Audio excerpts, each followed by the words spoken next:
bem. Agora que vocês já estão craques e sabem muito bem as definições de entalpia padrão e entalpia de formação, já sabem como calcular o ΔH pelas entalpias de formação, que são a entalpia da própria substância, considerando aí as suas quantidades pelo balanceamento, e algumas observações importantes que a gente precisa aí ressaltar por conta né, do aumento das definições da termoquímica que a gente está trabalhando. Então, bora lá. A gente viu aí as equações termoquímicas, né? Uma equação termoquímica devidamente escrita, então, por exemplo, eu vou colocar aqui a combustão do metano, né? Nós temos a CH4, ela precisa ter obrigatoriamente o estado físico da substância, e por que isso? Porque o estado físico aí é uma das coisas que interferem no ΔH, né? Então nós temos lá o oxigênio, tá aqui o O2, é uma reação de combustão, né? Vai liberar combustão completa, libera CO2, né? Gasoso, né? E vou considerar aqui água, pode ser no seu estado líquido, aí vai depender dos dados do exercício, a gente tem que tomar um certo cuidado e atenção, porque dependendo da tabela ele pode colocar líquido, né? Pode colocar ou então gasoso, enfim. Bom, preciso balancear qualquer equação, ele precisa ser balanceado, então vou colocar um mol aqui, né? 1 mol de CO2, 2 mols de H2O, e aí ficamos com 2 mols de O2 aqui nos reagentes. Então note que uma equação termoquímica devidamente escrita precisa ter os nossos reagentes e produtos com seus estados físicos, né, e o balanceamento. E é claro que ele precisa apresentar agora o ΔH, né? Então a gente pode colocar aqui ΔH, vamos considerar que ele liberou menos, vou chutar um valor aqui, tá? Menos 400 kJ. E lembrando que esse valor que ele coloca aqui, ele serve para todo mundo nessa reação balanceada. Ou seja, quando 1 mol do metano, então interpretando isso que a gente colocou na equação termoquímica, 1 mol de metano é consumido quando 2 mols de oxigênio nessa reação são consumidos, quando 1 mol de CO2 ele é produzido, quando 2 mols aí de H2O ela é formada ou produzida, tudo isso então, né, vai ter um ΔH, ou seja, ele vai liberar essa energia que a gente chutou aqui como sendo menos 400 kJ, beleza? Então tem que tomar cuidado aí nesse detalhe, porque esse valor ele serve para a equação como um todo. E aí a gente pode trabalhar com cálculos estequiométricos. Se o mol libera aí 800, se eu colocar 2 mols de metano, vai liberar o dobro, 400 no caso, né? Libera o dobro lá, 800. Se eu tenho 2 mols de oxigênio, libera 400, então se eu tiver aí 4 mols, vai liberar o dobro, 800 e assim por diante, beleza? Essa é uma equação termoquímica devidamente escrita. E um outro detalhe importante, né? A gente sabe que dá para escrever essas equações termoquímicas de outras maneiras, né? Aquilo que a gente já viu na aula anterior. Então, eu posso reescrever essa equação e colocar assim: 1 mol do metano, CH4, né, gasoso, está aqui, mais 2 mols do oxigênio no seu estado gasoso, e vai liberar 1 mol de CO2 no seu estado gasoso, H2O aí no seu estado líquido. Como é um processo exotérmico, eu posso colocar a energia lá do lado do produto.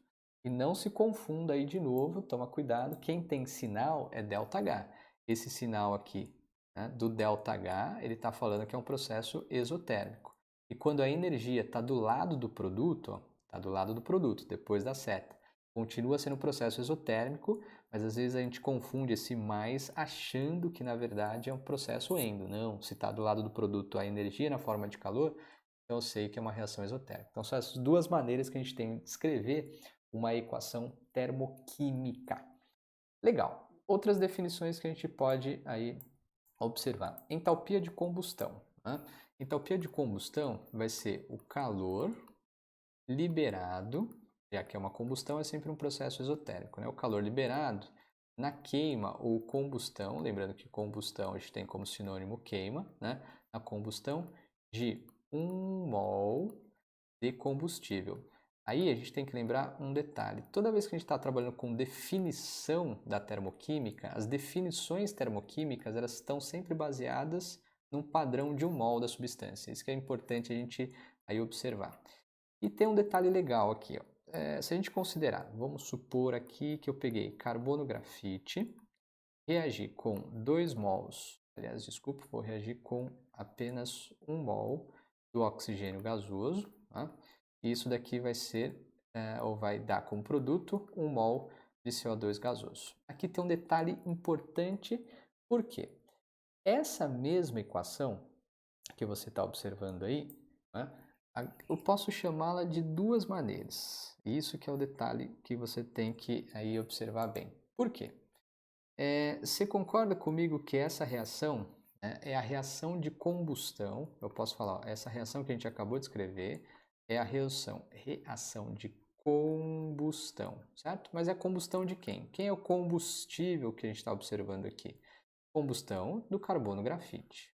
Mas se você observar de mais próximo ainda, ou mais perto ainda, você concorda que essa também é a entalpia ou a reação, né? A gente pode colocar a reação de formação do CO2? Porque lembra, a definição de entalpia de formação era a energia envolvida na formação sempre de 1 mol, né? Sempre de 1 mol de uma substância composta a partir da substância simples no estado padrão? Pois é. Então, essa mesma equação, turma, a gente pode aí dar dois nomes para ela. A gente pode falar que isso daqui é o ΔH de combustão, só que ΔH de combustão do carbono grafite, né?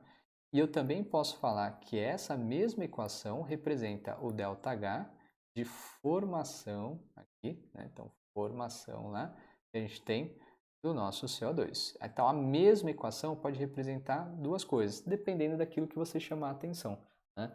Então, tenho esse detalhe. Vou te dar um outro exemplo aqui, ó. A gente pode pegar H2, gás, reagindo com meio mol de O2 também no seu estado gasoso, que vai formar 1 mol de H2O.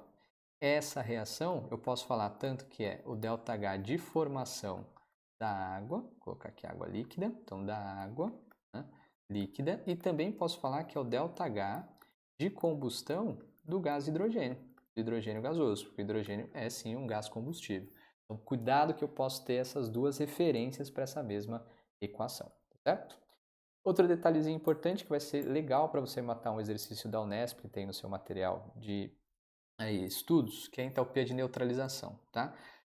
Reação de neutralização é a reação entre ácido e base. Então, a gente pode falar reação de neutralização ou reação ácido-base. Vou pegar um ácido forte aqui, ó, que é o ácido clorídrico, HCl, e vou reagir com uma base forte, que é o hidróxido de sódio, né?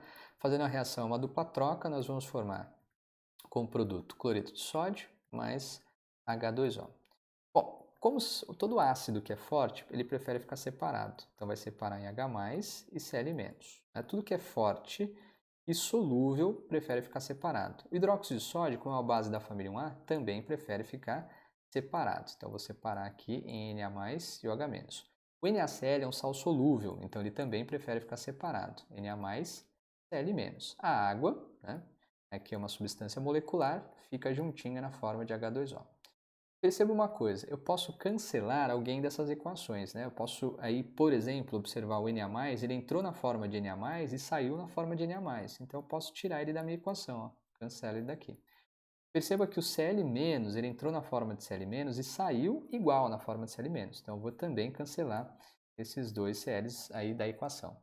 Esses caras que eu cancelei aqui, tanto Na+ quanto Cl-, né? Então, a gente pode falar que Na+ e Cl-, eles são íons que só ficam olhando a reação acontecer, mas eles mesmos não participam. Então, são chamados de íons espectadores, né? Aquele que só fica olhando e não faz nada, ele fica só de espectador.